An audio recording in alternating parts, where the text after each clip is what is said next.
Нурайым Жусупбекованын «Эки доорго бир жүрөк» аттуу романы. Окуп аудиолоштурган Жылдыз Турсунбаевна. 10-бап.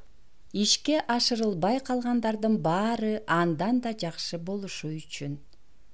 Бир нече күндөн кийин акыркы кездеги баш айланткан азгырыктар менен катуу соккулардан бел түзөш максатында жана туулган шаарына барып, апасына болгон сагынычын жазып, күч топтоп келиш үчүн Асел жолго чыкты. Ушундай кырдаалга кабылганында дайыма ал ата-энесинин үйүнө баргысы келет. Мындайда айтылуу «Шамал айдагандар» аттуу бүткүл дүйнөлүк бестселлердеги башкы каарман Скарлеттин туулган жерине баратып, таарого барып күч топтоп келиш керек деген сөзү эсине түшө берет. Албетте, Асел көптөгөн психологиялык тренингтерге катышып жүрүп, жакшы ойлордун толкунун кармаганды жана өзүнүн маанайын өзү көтөргөндү үйрөнгөн. Бирок бул сыяктуу катаал соккулар, түпсүз түйшөлүүлөр анын робот эмес, абдан сезимтал аял заты экенин тастыктап койду жана бул кыйын абал анын өздүк сапаттарынын өсүүсү менен сөзсүз акталаарын каңкуулап турду. Сапарга чыгаар алдында ал өзүн өтө сабырдуулук менен кармады. Анда өмүрүндөгү кыйын кырдаалга татыктуу түрдө каршы туруу үчүн башка тилектери орундалып, мындан кийинки бактылуу жашоосу үчүн көңүлүн жакшы ойлор менен толтуруу каалоосу жаралды.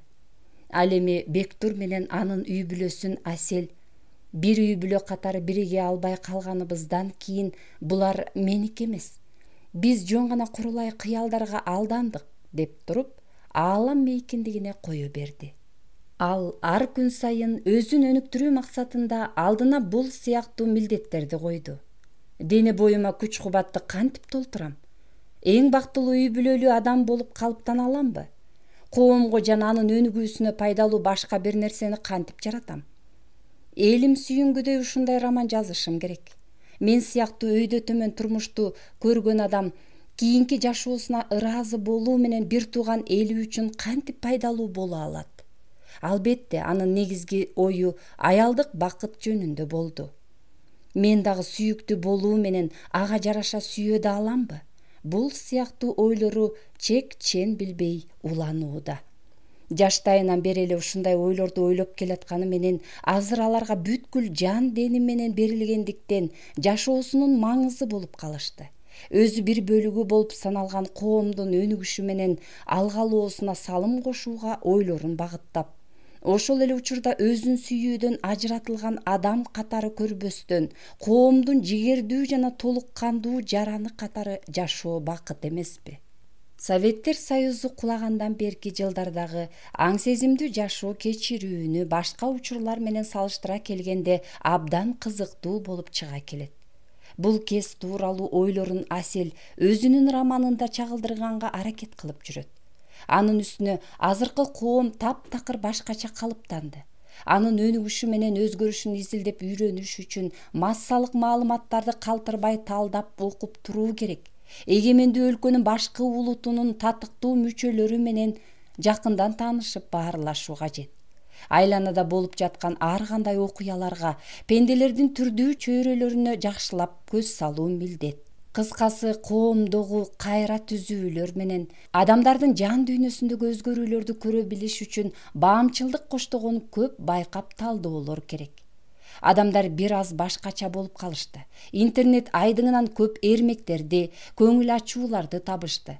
Эркектер сыналгылар менен ноутбуктардын маңдайынан чыкпай калышты.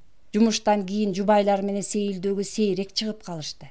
Эң маанилүү эсептелген үй бүлөлүк иш чара же салтанат болсо гана жубайлар эрди катын катары чогуу келишип, ошондо да кээ бири экөө тең сугалактык менен тигиле караган жырткычтыкындай ач көздөрдөн коштоп жүргөн байлыгы сымал бири-бирин кызгануу менен корушчу болду.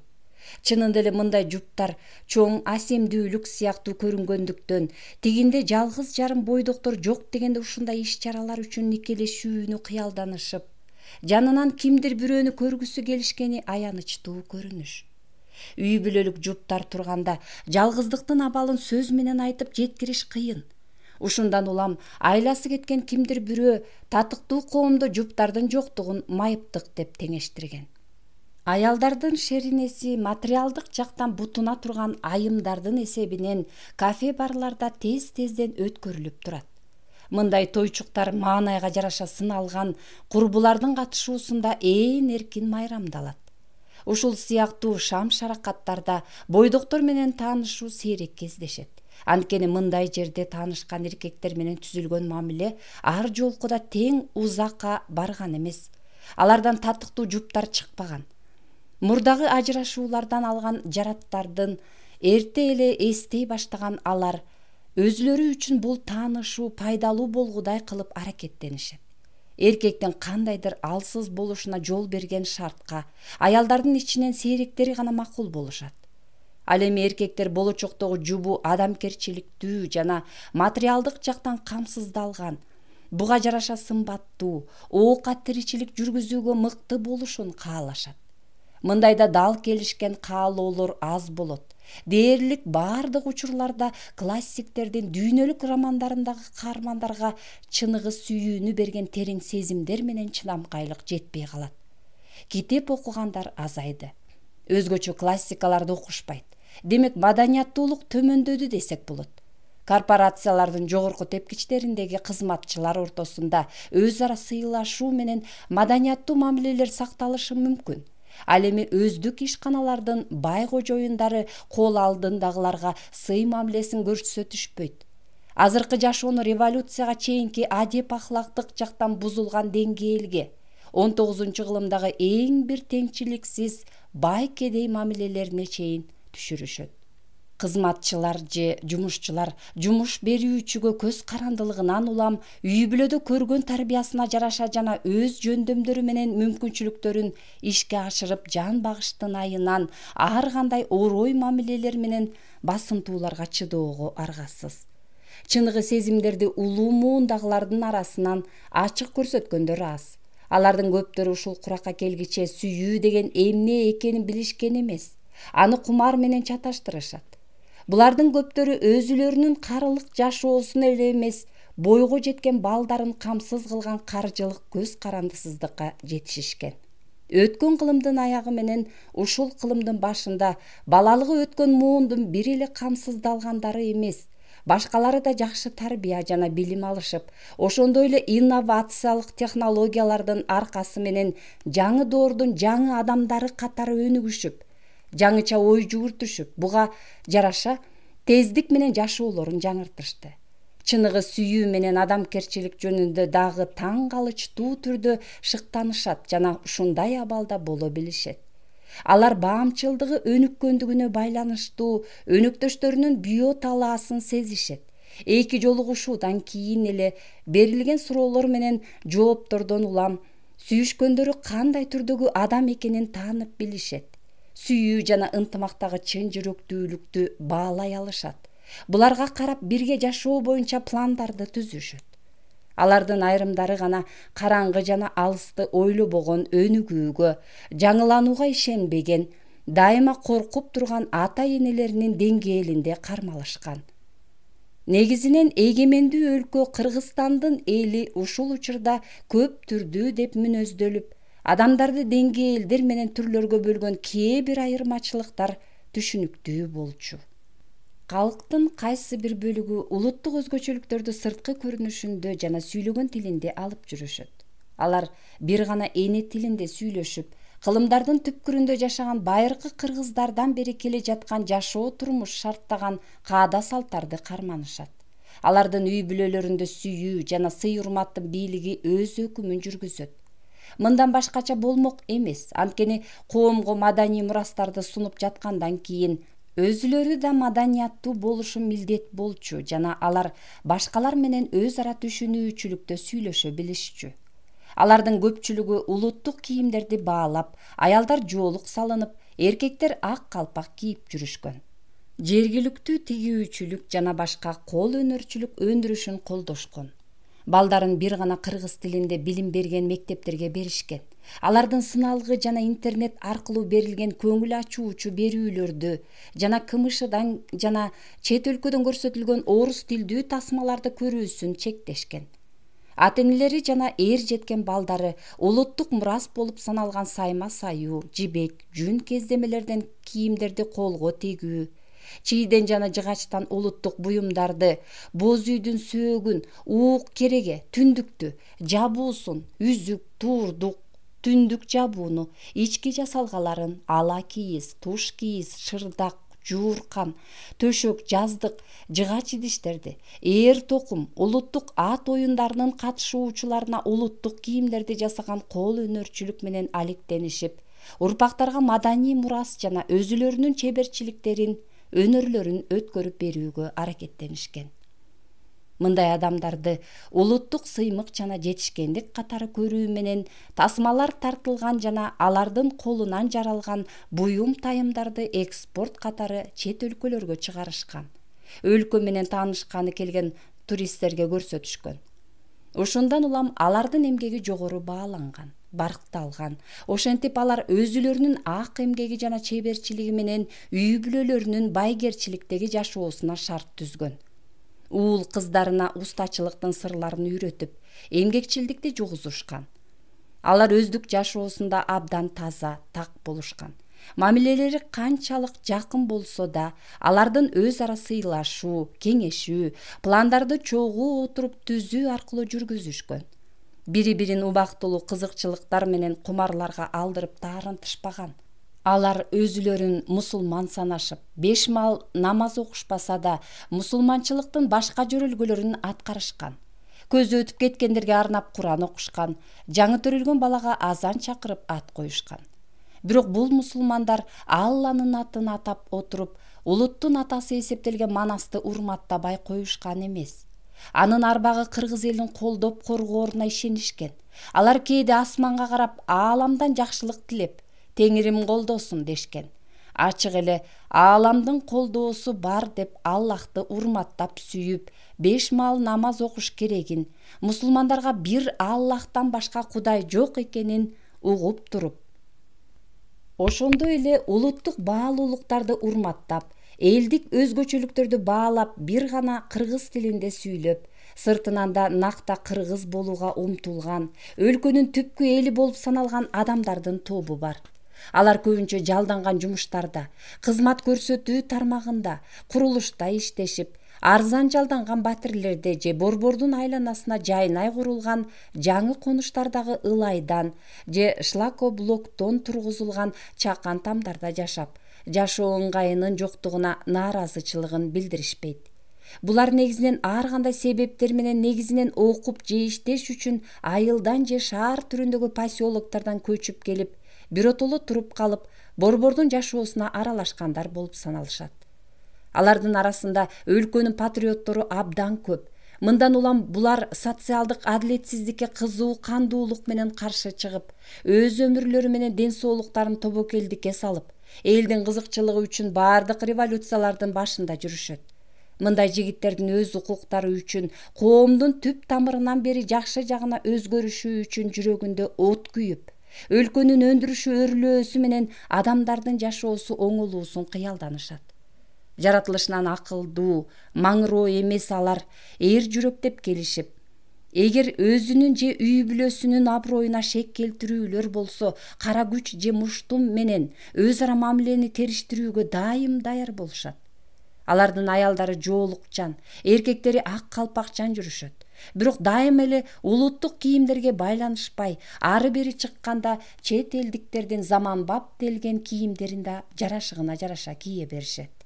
Чачын модалуу койгон алар чогуу чоңойгон досторун жакшы көрүшүп, алардын жамандык жакшылыктарынан калышпайт. Туугандардын тойлоруна да ушундай мамиле кылышат. Ошондой эле алар өзү иштеген жамаатты сыйлай билишет. Алардын ар кандай уюшмаларынан сырт калышпайт.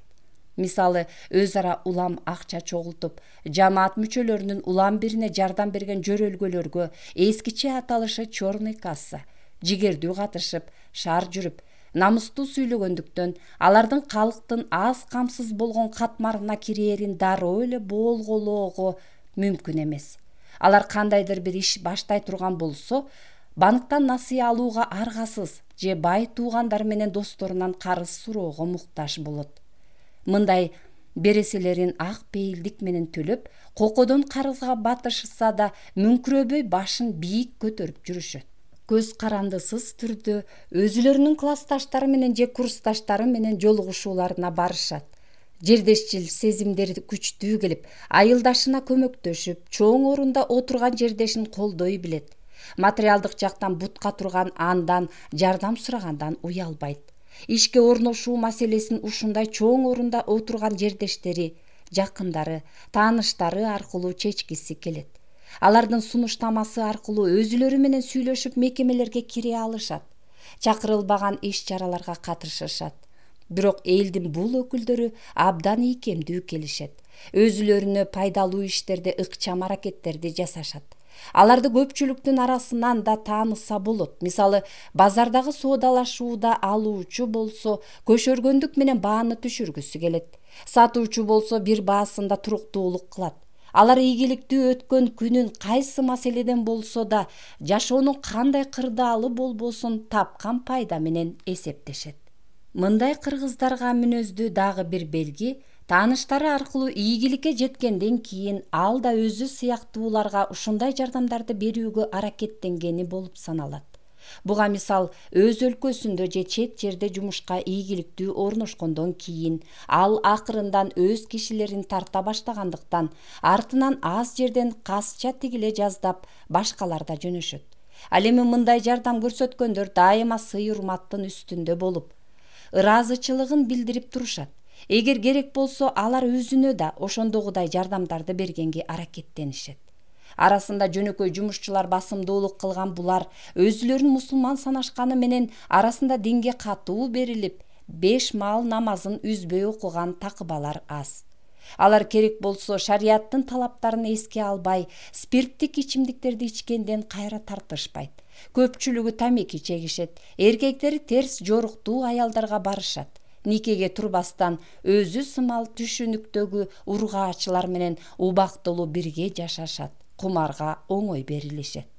3-чү топко борбордун түпкүлүктүү жашоочулары же айылдан келип 20-30 жылдын ичинде шаардык болуп калгандар кирет. Алар көбүнчө билим берүү системасы сыяктуу бюджеттик мекемелерде, коммерциялык ишканаларда, жеңил өнөр жайдын негизги көрсөткүчүн көтөрмөлөгөн тигүү өндүрүшүндө эмгектенгендер. Жаңыдан ирденип бараткан курулушта иштегендер. Эл керектөөчү товарларды жана курулуш каражаттарын жеке өндүрүшүндө жасап чыгаруучулардын кол алдында туруктуу иштеп, материалдык жактан бутка тургандар болуп саналышат. Алардын катарын кыйчалыштуу 90-жылдардан кийин узак убакытка берилген инвестицияларды пайдаланып өсүшкөн же азырда коммерциялык банктардан улам насыя алууну жашоонун көндүм адатына айланткан, сырттан каржылануу ыкмасын дайыма колдонуп жүргөн чакан жана орто бизнестин өкүлдөрү да толукташат. Алар орус тилинде көбүрөөк сүйлөгөнү менен айырмаланышат. Өзүнө өзү ишенген, сабаттуу жана жөндүү сындай билгенине жараша сын көтөргөн. Тартынбастан чет элдик трендтерди, анын ичинен батыштыкын турмушунда колдоно билген адамдар болушат. Саякаттаганды жакшы көрүшөт. Заманбап кийимине жараша аксессуарларды тагынышып, чачын модалуу жасатып жүрүшөт. Кафелерде же ресторандарда өткөрүлгөн чоң кечелерге алар азыркы чет элдик фильмдердин каармандарына окшош кийинип, ошолордукундай сумкаларды көтөрүп, чачтарын алардыкындай жасатып барышкандыктан бай корейлерге, кытайларга, япондорго окшоп кетишет. Бирок жашоо шарттары Европадагы тургундарга да окшойт. Алардын арасында жаңы кесиптерди өздөштүргөндөр абдан көп. Мисалы, зор көлөмдөгү тармактык компаниялардын дистрибьюторлугун бул топтогу адамдар көбүрөөк аркалашат. Ошондой эле сыртынан жупуну, ички дүйнөсү бай интеллигенция өкүлдөрү көп. Арасында талантчыгы алга сүрөгөн жазуучулар, сүрөтчүлөр, музыканттар, журналисттер жана адам укугу боюнча өзүнүн бүт дүйнө боюнча эркин жана сапаттуу айта алган, Саясаттан тыш коомдук уюмдардын кызматчылары да бар. Элдин бул катмарынан чыккандар жана алардын балдары бир эле кесип тандоодо эмес, өмүрлүк жар тандоодо да эркин болушуп, казак, түрк, араб эле эмес, корей, кытай, япон, немис, орус сыяктуу мусулман эмес элдердин өкүлдөрүнө тартынбастан баш кошушат. Алар мындай никеге чет тилдерди, өзгөчө бүт дүйнө жүзү боюнча популярдуу англис тилин жакшы өздөштүрүп, чет элдиктерде тилмеч болуп иштеп жүргөндүгүнөн, сыртка чыгып иштегендигинен улам туш болушат. Ошондой эле өлкөнүн кооз жерлерин, бийик тоолорун, жайлоолорун, өзгөчө ажайып көл, ысык көлдү көргөнү келишкен туристтерге жолугуп, же чет өлкөдө өздөрү иштеп жүрүп чет элдиктер менен англис тилинде эркин сүйлөшө алганы шарт түзүп, аларга тагдырын да эркин байлашат. Акыркы топтогу адамдар жогорудагы сөз кылынган борбордо жашаган замандаштардын да, бүткүл өлкө боюнча жашаган көп динчил эмес жарандардын өтө карама каршысы болуп саналышат. Өзүлөрүнүн жашоодогу арналуусу, бул дүйнөгө келгендеги милдети мусулманчылык деп эсептеген. Башкача айтканда, алар ислам дининин насыяты боюнча Аллахтын ыраазычылыгы үчүн жашагандар болуп саналышат. Көбүнчө Азиянын ар кандай улуттарына тиешелүү бул адамдар тездик менен арбып, бүт өлкө боюнча жайылып баратышат. Турмуш тиричилик жактан камсыздалышы боюнча ар кандай деңгээлдеги бул мекендештер ыйык Курандагы Аллахтын алдында бардык адамдар тең деген негизги ойго кың дебестен баш ийишип, качан адамдын жаны башка дүйнөгө өткөндө, бул жашоодо тапкан кыймылдуу жана кыймылсыз мүлктүн баары жер үстүндө калат. Алар адал же арам жол менен келгенин жаратуучу баалап, пендесин мусулмандык милдет парздарды аткарганына, башкаларга кылган жакшылыктарына жараша сот күнүндө бейишке же тозокко түшүрөт деген ишеним боюнча жашашат. Ошентип, ислам ишениминин диний сабаттуу өкүлдөрү тарабынан жума намазында жана башка адамдар көп толуптолгон диний иш-чараларда мусулмандык парз боюнча насааттар көп айтылгандыктан, ислам ишениминдеги адамдардын жана ыйык Меккеге барып тооп кылгысы келген зыяратчылардын саны күндөн күнгө өсүп баратат. Бейишке түшүү максаты кимдир бирөөлөр үчүн абдан маанилүү болгондуктан, элде Аллахтын үйү деп айтылган ыйык жерге барганда жанын Аллахка берүүнү улуу бакыт катары эсептеп жүрүшөт. Таксыр имамдар тарабынан айтылган насааттарда бул дүйнөгө саякаттаганы келген ар бир Аллахтын алдында сыноодон өтүүчү пенденин негизги максаты шарият эрежелерин сактоо жана диндин талаптарын аткаруу болуп саналат. Курандагы хадистерде белгилегендей, диндин негизги максаты бардык адамдарга 5 маал намаз окушу милдет экенин жеткирүү. Бул ыйык китепте көрсөтүлгөндөрдү аткаргандардын билип-билбей жасаган күнөөлөрү кечирилип, натыйжада бул жашоосу аяктап, жаны тиги дүйнөгө барганда жаннатка түшөт. Мындан улам борбордогу мусулманчылыктын борборлору болгон мечиттердин жана ага кирип намаз окуучу момундардын саны өстү. Мусулмандардын негизги майрамы болуп саналган орозо айт жана курман айттарда абдан кененделген эски аянттарга катышуучулары жалаң эркектерден турган эл батпай калчу болду. Ал эми мечитке кириши керек болгон мусулман аялдары башынан бутуна чейин колдорунун учунан бери жапкан хиджаб кийимин кийиши кажет жана мечиттин башка тарабындагы өзүнчө эшиктен кирип, өзүнчө залда сыйынуулары милдет. Мечиттин башка тарабынан намаз окуш үчүн баш кийимчен эркектер киришип, ушундай эле килем төшөлгөн кенен залда ибадат кылышат. Бул сыяктуу өзүлөрүн чыныгы мусулман санаган үй бүлөлөрдө аялдардын милдети үйдө чарбачылык жүргүзүү жана бала төрөп өстүрүү болгондуктан алар сейрек иштешет. Негизинен ар түрдүү тармактарда иштеген эркектер үй бүлөнү камсыз кыла турган каражатты табышат. Бирок көп учурларда күйөөсү менен аялы өздүк дүкөндө же күркөдө бирге иш жүргүзүп, соода кылышат. Үй бүлөдө биргелешкен жашоого канааттанышып, бири-бирине сый мамиледе болушуп, Аллахка ыраазычылык келтиришет. Балдарды да динге тарбиялашып, атайын алар үчүн ачылган мектеп медреселерге беришет. баардык үй бүлө мүчөлөрү мусулман кийимдерин кийишип, жаш балдар баш кийимчен жүрүшөт. Кыздар жаштайынан хиджаб кийишет. Аларды жаштайынан Аллахка туура сыйынууга, каалоолорду туура айтууга, бүт жашоо турмушун такыбалдаштырууга, баардык мусулмандар үчүн суранууга, алардын ичинен өзү үчүн да тилек тилөөгө, иш жүзүндө мусулмандарга пайда алып келүүгө, жандын жана ойдун аруу тазалыгы үчүн аракет кылууга, Аллахтын ыраазычылыгы үчүн жакшы иштерди жасоого үйрөтүшөт. Мусулманчылыкта киреше тапканынын көлөмүнө жараша чын жүрөктөн садага берүү каалоосу каралган.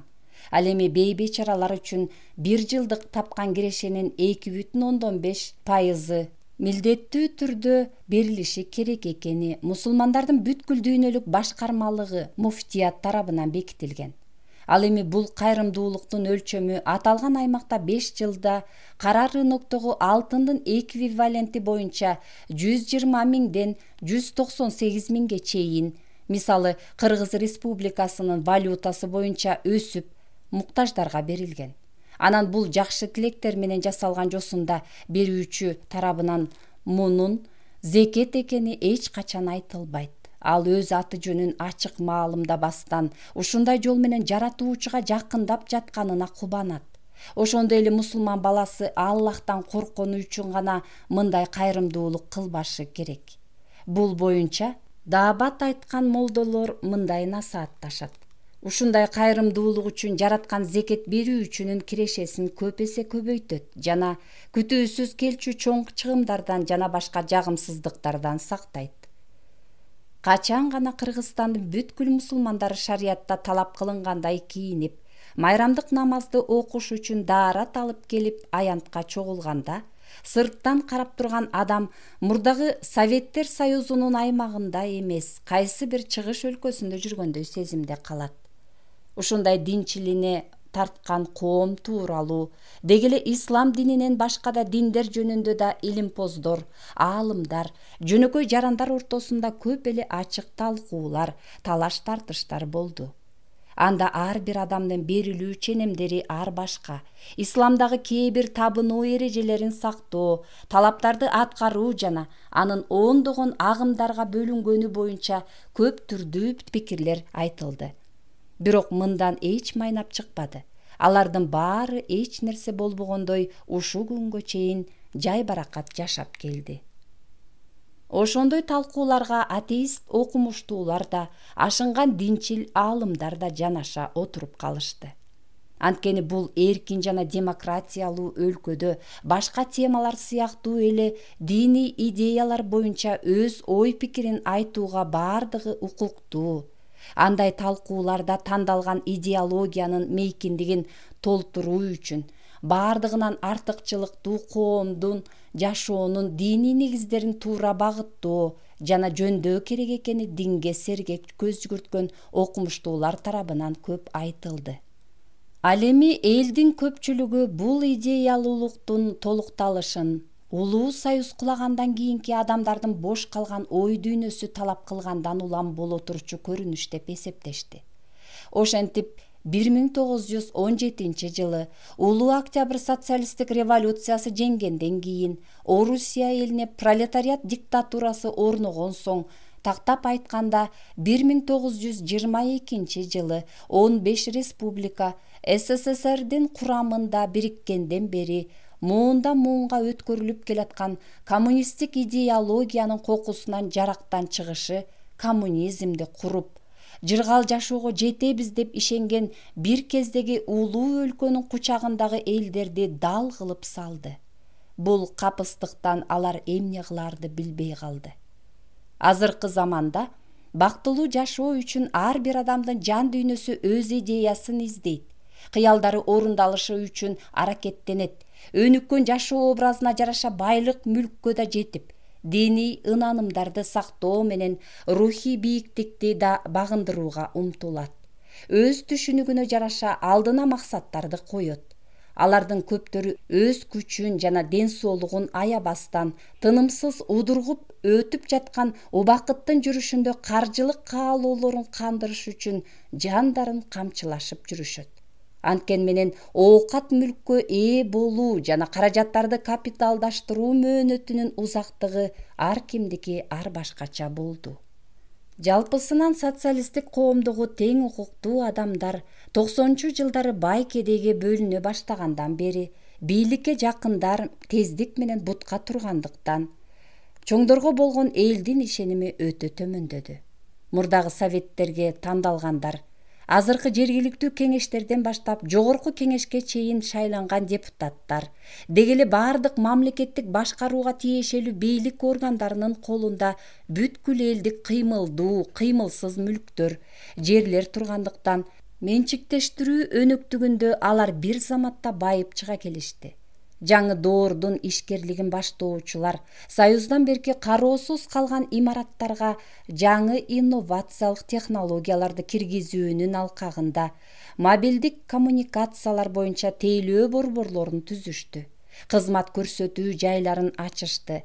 Жок эле дегенде мурдагы чарбачылыктан калган бош жерлерди жаңы долбоорлор боюнча базарларга айлантышты.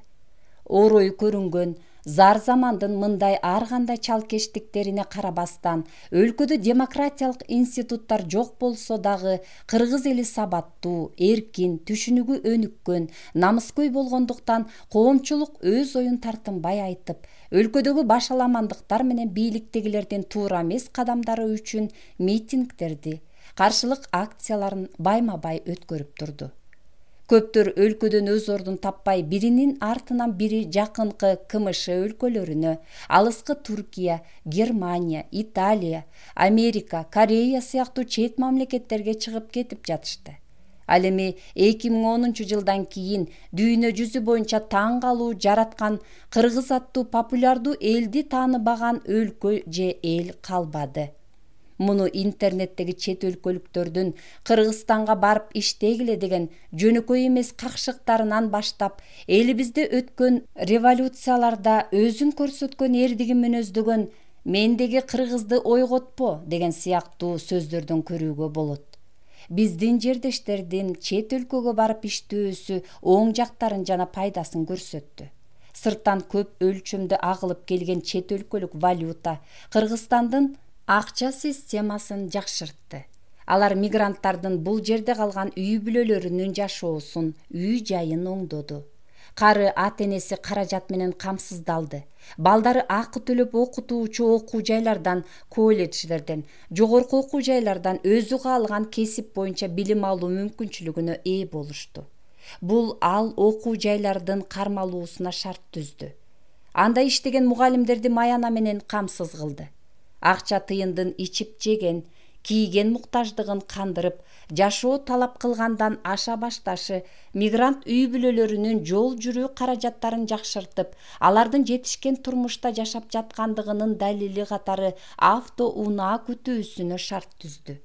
Ушундай жол менен адамдардын негизги массасы өзүлөрүнүн баюусун максаттуу багытка салды. Жашоонун баардык деңгээлдеги өкүлдөрүнүн социалдык жактан мындай камсыздалышы жок эле дегенде алардын жашоо турмушунун орточо деп эсептелишине жол берди.